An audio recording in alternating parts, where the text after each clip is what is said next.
କେମିତି କଟିବ ଆଜିର ଦିନ? ନଭେମ୍ବର 4 ତାରିଖ ମଙ୍ଗଳବାର। ଜାଣନ୍ତୁ କେଉଁ ରାଶି ପାଇଁ କେମିତି ରହିବ ଆଜିର ଦିନ। ଭିଡ଼ିଓଟି ଭଲ ଲାଗିଲେ ଲାଇକ୍ ସେୟାର ସବସ୍କ୍ରାଇବ୍ କରିବେ। ପାଖରେ ଥିବା ବେଲ୍ ଆଇକନ୍ ଦେବେ ଅଲ୍ ନୋଟିଫିକେସନ୍ ଅନ୍ କରିବେ, ଯାହାଫଳରେ ନୂଆ ନୂଆ ଭିଡ଼ିଓ ପାଇପାରିବେ। ପ୍ରଥମେ ଦେଖିବା ମେଷ ରାଶି ବ୍ୟକ୍ତିମାନଙ୍କ ପାଇଁ। ପାରିବାରିକ ଜୀବନରେ ବୁଝାମଣା ନେଇ ତିକ୍ତତା ଦେଖା ଦେଇପାରେ। ଶିଳ୍ପ ବାଣିଜ୍ୟ ବ୍ୟବସାୟୀ ପରିବହନ ପାଇଁ ଦିନଟି ବହୁତ ଶୁଭଙ୍କରୀ ହେବ।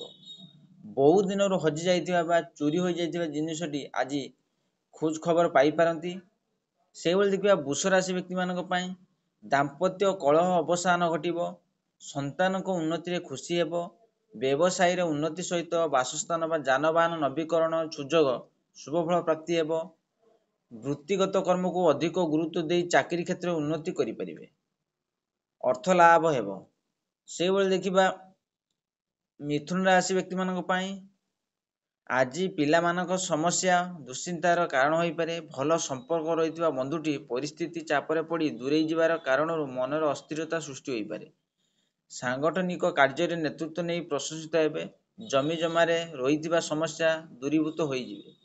ସେଇଭଳି କର୍କଟ ରାଶି ବ୍ୟକ୍ତିମାନଙ୍କ ପାଇଁ ଆଜି ସ୍ୱାସ୍ଥ୍ୟର ଅବନତି ପରିଲକ୍ଷିତ ହେବ। ଆଶଙ୍କା ରହିଛି ଅନାବଶ୍ୟକ ଖର୍ଚ୍ଚ କରିବାକୁ ବାଧ୍ୟ ହେବେ। ଘରର ବରାଦ ଅନୁଯାୟୀ ଫେରିବା ବାଟରୁ କିଛି ନୂଆ ଜିନିଷ ଘରକୁ ଆଣିପାରନ୍ତି। ରାଜନୀତି କ୍ଷେତ୍ରରେ ଶୁଭଫଳ ପାଇବେ। ସେଇଭଳି ସିଂହ ରାଶି ବ୍ୟକ୍ତିମାନଙ୍କ ପାଇଁ ଆଜି ସାଧାରଣ କଥାକୁ କେନ୍ଦ୍ର କରି ପରିବାରରେ ଝଡ଼ ଉଠିପାରେ। ସାମାଜିକ ସ୍ତରରେ ନିଜ ଲୋକଙ୍କୁ ମନେଇ କାର୍ଯ୍ୟ ସାଧନ କରିବେ। ଆଜି ବଜାର ସଉଦା କିଣିବାରେ ସତର୍କ ନହେଲେ ଠକାମିରେ ପାଇପାରନ୍ତି, କାରଣ ନଥାଇ ମଧ୍ୟ ଦୋଷୀ ସାବ୍ୟସ୍ତ ହେବେ। ସେଇଭଳି କନ୍ୟା ରାଶି ବ୍ୟକ୍ତିମାନଙ୍କ ପାଇଁ ଆଜି ଆର୍ଥିକ ଅନଟନ ଉନ୍ନତି, ମାନସିକ ଦ୍ୱନ୍ଦ୍ୱର ଅବସାନ ଘଟିବ। ସ୍ୱାସ୍ଥ୍ୟ ସମସ୍ୟା ନେଇ ଚିନ୍ତିତ ହୋଇପାରନ୍ତି। ଅଟକି ରହିଯାଇଥିବା କାମଟି ପୂର୍ଣ୍ଣାଙ୍ଗ ରୂପେ ଦେବ। ପାରିବାରିକ ସମସ୍ୟାର ସମାଧାନ ଘଟିବ। ଏ ଦିଗରେ ଜଣେ ବନ୍ଧୁଙ୍କ ସାହାଯ୍ୟ କାମକୁ ଆସିବ।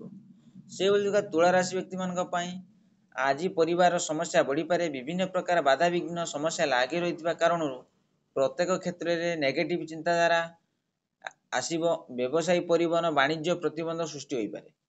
ସେଇଭଳି ବିଛା ରାଶି ବ୍ୟକ୍ତିମାନଙ୍କ ପାଇଁ କର୍ମକ୍ଷେତ୍ରରେ ବିଭିନ୍ନ ପ୍ରକାର ଅପ୍ରୀତିକର ପରିସ୍ଥିତି ସୃଷ୍ଟିର ଆଶଙ୍କା ରହିଛି। ଆତ୍ମୀୟମାନ ସମାଲୋଚନା କରିପାରନ୍ତି, କିନ୍ତୁ ଦିନରୁ ଆଶା କରିଥିବା କାମଟି ସୁଯୋଗ ପାଇଲେ ମଧ୍ୟ ସଦ୍ ବ୍ୟବହାର କରିବା କଷ୍ଟକର ହେବ।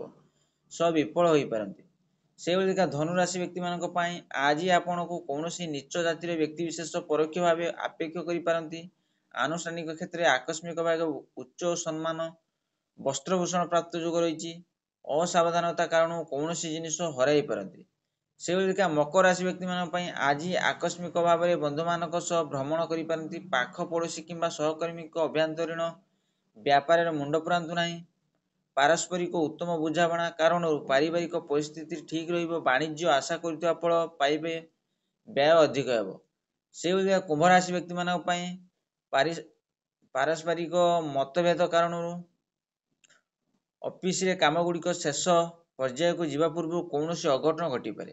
ଘରୋଇ କଥାରେ ଗୁରୁତ୍ୱପୂର୍ଣ୍ଣ ନିଷ୍ପତ୍ତି ନେବା ପୂର୍ବରୁ ପରିବାର ସହ ଆଲୋଚନା କଲେ ଭଲ ହେବ। ଆର୍ଥିକ କ୍ଷେତ୍ରରେ ସଫଳତା ନିଶ୍ଚିତ ମିଳିବ। ଶେଷରେ ଦେଖିବା ମୀନ ରାଶି ବ୍ୟକ୍ତିମାନଙ୍କ ପାଇଁ କର୍ମକ୍ଷେତ୍ରରେ ନିଜର ପ୍ରାଧାନ୍ୟକୁ ଜାହିର କରିବାକୁ ଯାଇ ଅପଦସ୍ଥ ହୋଇପାରନ୍ତି। ସତ୍ସଙ୍ଗ ପ୍ରତି ମନ ବଳିବ ଏବଂ ସାହିତ୍ୟ ଓ ସାମ୍ବାଦିକ କ୍ଷେତ୍ରରୁ ସଫଳ ପାଇବେ। ପରିବହନ ପ୍ରଶାସନ ସ୍ତରରେ କାର୍ଯ୍ୟ ସାଧନ କିମ୍ବା ଆଶା ପୂରଣ ହେବାର ଜଣେ ବନ୍ଧୁ ସାହାଯ୍ୟ କରିବେ। ଆଶା କରି ଭିଡ଼ିଓଟି ଭଲ ଲାଗିଲେ ଲାଇକ୍ ସେୟାର ସବସ୍କ୍ରାଇବ୍ କରିବେ, ବେଲ୍ ଆଇକନ୍ ଦେବେ।